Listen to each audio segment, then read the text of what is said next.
मङ्गलं भगवान् शम्भुः मङ्गलं वृषभध्वजः मङ्गलं पार्वतीनाथो मङ्गलायतनोहरः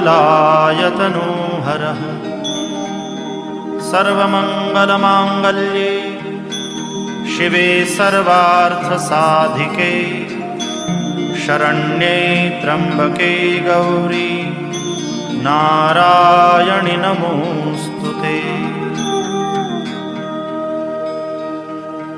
अथ मन्त्रपुष्पाञ्जलिः।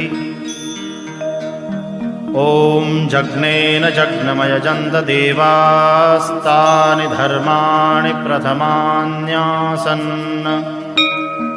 तेहनाकं महिमानः सचन्त यत्र पूर्वे साध्याः सन्ति देवा